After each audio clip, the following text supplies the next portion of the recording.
प्रभु यीशु मसीह के मधुर और सामर्थी नाम में आज दिनांक 14 दिसंबर दिन बुधवार को हम आप सब श्रोताओं का हार्दिक स्वागत करते हैं। आज के दिन के लिए वचन लिया गया है मत्ती रचित सुसमाचार उसका 7 अध्याय 11 पद। सो जब तुम बुरे होकर अपने बच्चों को अच्छी वस्तुएं देना जानते हो तो तुम्हारा स्वर्गीय पिता अपने मांगने वालों को अच्छी वस्तुएं क्यों ना देगा। प्रियो, पवित्र आत्मा परमेश्वर अर्थात हमारे प्रभु यीशु मसीह के द्वारा हमें आत्मा का उपहार दिया गया है।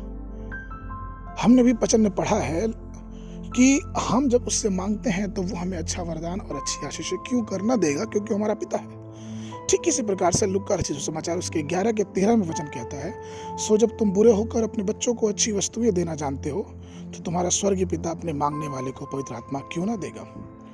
वास्तव में प्रियो, पवित्र आत्मा आपको एक महान वरदान के रूप में प्रदान किया जाता है। प्रभु यीशु मसीह की ओर से वो आत्मा है जो हमें निराशाओं में दिलासा देता है, हमें आराम देता है, हमें खुशी देता है और हर एक संवेदनशील समयों में हमारी अगुवाई करता है और वो हमारी आत्मा को प्रभु के साथ जोड़ता है। यूहन्ना की पुस्तक उसका 14 अध्याय 16 और 17 पद ये कहता है कि और मैं पिता से विनती करूंगा और वह तुम्हें एक और सहायक देगा कि वह सर्वदा तुम्हारे साथ रहे, अर्थात सत्य की आत्मा जिसे संसार ग्रहण नहीं कर सकता क्योंकि वह न उसे देखता है और न उसे जानता है। तुम उसे जानते भी हो क्योंकि वह तुम्हारे साथ रहता और वह तुम में रहता है। प्रिय हो, पवित्र आत्मा परमेश्वर की आत्मा है और आप उसे अपनी विरासत के रूप में प्राप्त कर सकते हैं। वो इसलिए क्योंकि हम परमेश्वर पर विश्वास करते हैं और परमेश्वर पर विश्वास करने का दान जो है हमें पवित्र आत्मा के द्वारा ही दिया जाता है।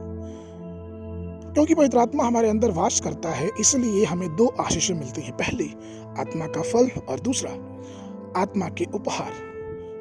ईश्वर का जो प्रतिफल है जो हमारे जीवनों में आत्मा के द्वारा दिया गया, अगर हम और आप उसमें और मजबूत होते जाएंगे तो हम ये देखेंगे कि हमारा जीवन प्रभु में और भी आगे और पवित्र आत्मा के वरदानों में और भी आगे मजबूती से बढ़ता जा रहा है। इसलिए आइए, जब हम प्रभु की विश्वास करते हैं, प्रभु की बातों पे, प्रभु के वचनों पे विश्वास करते हैं, तो आइए अपनी कल्पनाओं और अपने बोझों, अपनी सारी बातों को उस परमेश्वर पे दे दे, क्योंकि उसका वरदान जो पवित्र आत्मा के द्वारा हमें और आपको मिला है वो सबसे महान और सबसे सर्वश्रेष्ठ है।